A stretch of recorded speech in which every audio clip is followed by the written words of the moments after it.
Carrie Nation play. Carrie Nation is an historical play by Frank McGrath about the temperance leader Carrie Nation. It ran on Broadway and starred American film actress Esther Dale in the title role. Broadway run. Carrie Nation premiered in New York on Broadway at the Biltmore Theatre on October 29, 1932 and starred Esther Dale, who had been known principally as a singer up to that time. The show was produced by Dale's husband, the writer and theatre producer Arthur J. Beckard, and was directed by stage actress Blanche Yucca. The show was playwright McGrath's only Broadway play and closed after just 30 performances. Despite its being a flop, the show was notable for having launched the Broadway careers of supporting actress Mildred Natwick and the actors Jimmy Stewart, Maya McCormick and Josh Logan, who had known one another at Princeton University, where the three men were members of the University Players Theatre Company. At the time, they were rooming in New York with a fourth University Player alumnus, Henry Fonda. Logan also served as assistant director to Blanche Yucca in the production. The show had originated in summer stock, and some of the young players from the earlier staging were carried over into the New York production in small roles. Esther Dale received glowing reviews from the New York critics for her portrayal of Carrie Sick.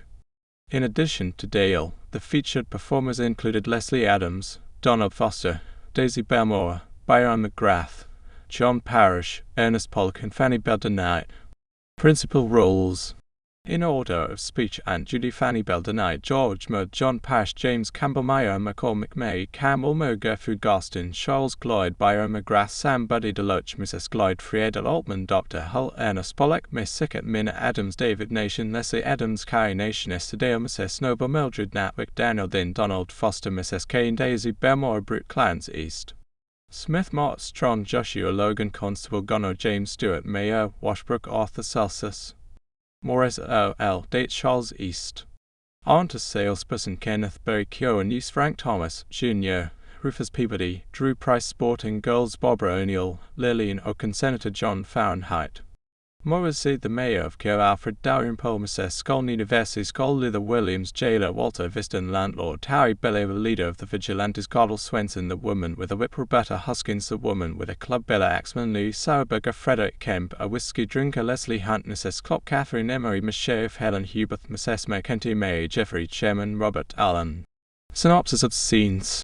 The storyline of the play followed the chronology of the Prohibitionist leader's life, beginning with her birth in 1846 in Kentucky to her zealously pious father, her marriage to a chronic drunk, a second marriage to a country preacher, her public campaign against demon rum, and her infamous marches culminating in the axing of booze barrels.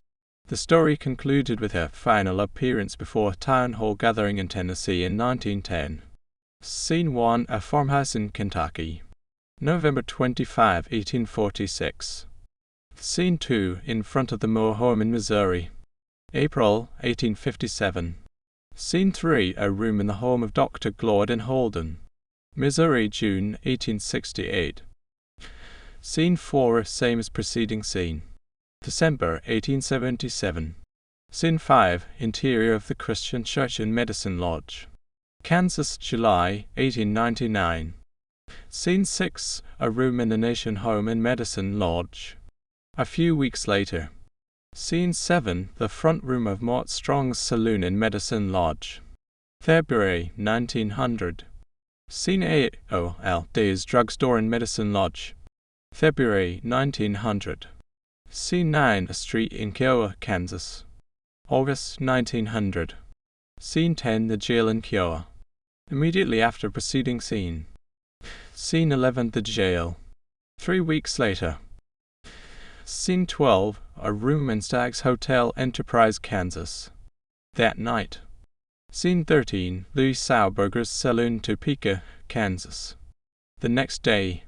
Scene 14: A room in the home of Mrs. Klopp in Kansas City, Missouri, June 1903. Scene 15: The Town Hall, Waterville, Tennessee, May 1910.